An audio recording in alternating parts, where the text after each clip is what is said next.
Mayor साहब पीछे रह गए। पीडब्ल्यूडी की लेके आ रहे हो के बाद पीछे सब लोग आपके स्वागत की बहुत इंतजार कर रहे हैं।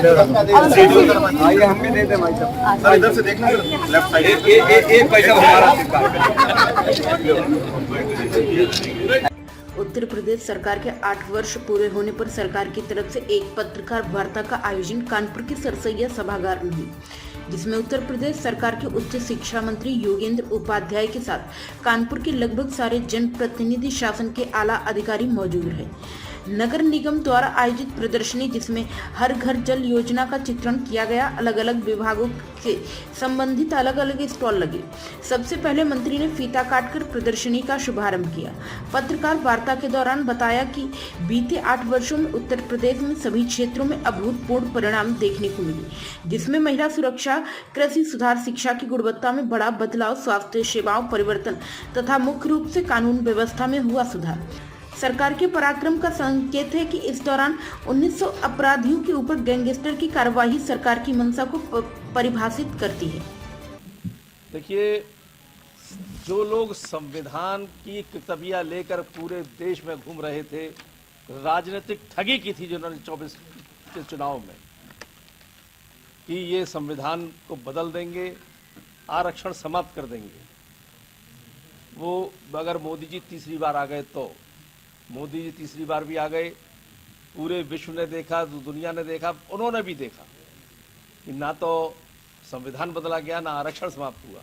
संवैधानिक अधिकार, जो संवैधानिक व्यवस्था है, उनको छेड़खानी करना या बदलना, ये उन्होंने ही किया है, जो कर्नाटक में हुआ है।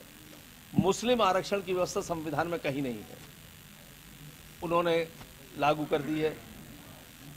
और इस आरक्षण से जो दलित हैं, पिछड़े हैं, उनको ही नुकसान होने वाला है। और जो व्यवस्था संविधान में नहीं है, उसको क्यों लागू कर रहे हैं? सिर्फ तुष्टीकरण के लिए, वोटों को कैप्चर करने के लिए पराकाष्ठा है, जिसकी निंदा की जाए। अगर अखिलेश यादव ने की है तो मजबूरी में कर रहे हैं, वरना वो इसी का फलिए के आदमी है।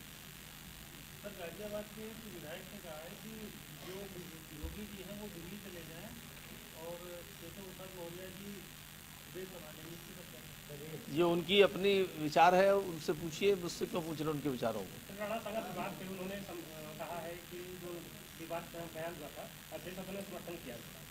हाँ, मैं यही तो कह रहा हूँ। अभी आपसे मैंने बताया राणा सागर जी के बारे में। राणा सांगा हमारे आदर्श हैं, जिनकी मैंने कविता भी सुनाई कि 80 लाख 80 घाव लगे थे तन में, फिर भी व्यथा नहीं थी मन में, चमक उठी सन 57 में, राणा की तलवार होती सांगा की तलवार। जिसने सिर्फ एक युद्ध हारा अपने जीवन में, खानवा का, बाकी सब युद्ध जीते। उन्होंने अपना पूरा जीवन इस देश के और इस कौम के लिए लगा दिया, उसको वो गद्दार कहते हैं और अखिलेश यादव उनका समर्थन करते हैं। ये पराकाष्ठा है कि उस व्यक्ति को तो ये महिमा मंडित करते हैं जिसने अपने भाई का, सगे भाई का सिर काटकर अपने बाप के सामने हाजिर किया था। वो उनके लिए आदर्श है, वो महान है, और ये महानतम व्यक्तित्व उनके लिए निंदनीय है। यही देख रही है जनता।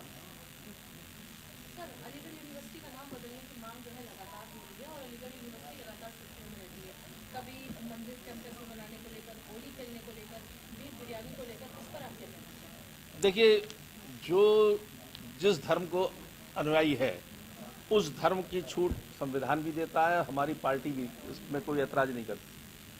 अलीगढ़ विश्वविद्यालय में जो जिस धर्म के छात्र पढ़ते हैं, उस धर्म के अनुयायी अपने हिसाब से त्यौहार मनाएं, अपने हिसाब से कार्यक्रम करें, इसका कहीं विरोध नहीं होना चाहिए। जो विरोध करेगा वो झेलेगा, जैसे कि अलीगढ़ विश्वविद्यालय में आखिर में होली मनाई गई।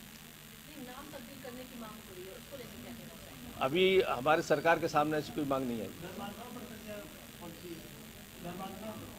धर्मांतरण पे तो हमने एक वो बनाया, कानून बनाया, उसमें आजीवन कारावास तक की सजा है का प्रावधान है।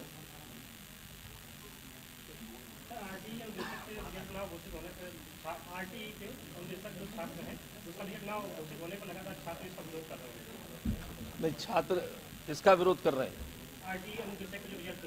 रिजल्ट नहीं आने का। उसको देखेंगे, अगर क्या उसमें कमी है दूर कराएंगे उसकी छात्रों की मांग। छात्रों के लिए सरकार बहुत संवेदनशील है। मैं शिक्षा मंत्री से और नाते से कह सकता हूँ कि इस छात्रों के लिए छात्र हित में क्या काम हो, सबसे पहला ये हमारा उद्देश्य रहता है। सर लगातार जो है जो कानपुर जो है एजुकेशन हब भी है और यूपी में जो बड़े प्राइवेट कॉलेजेस हैं ये मनमानी फीस लेते हैं और जो स्टूडेंट्स होते हैं उन पर भी दबाव बनाते हैं कि आप हमारे संसाधन यूज करिए, नहीं करते हैं तो तरीके तरीके से उनमें जो फाइन लगा के जो चार्जेस लगाए जाते हैं। उसके अलावा जो कॉम्पिटिशन की तैयारी कराते हैं जैसे कोचिंग सेंटर, आपको नहीं लगता इन सबकी एक नियत फीस जो है होना चाहिए? देखिए जितने भी सरकारी विद्यालय या प्राइवेट विद्यालय हैं उन सब को एक लिमिट दे रखी है, सुपर फीस ना लें। कहीं अगर ली जाती है शिकायत करेंगे तो दंडित होंगे।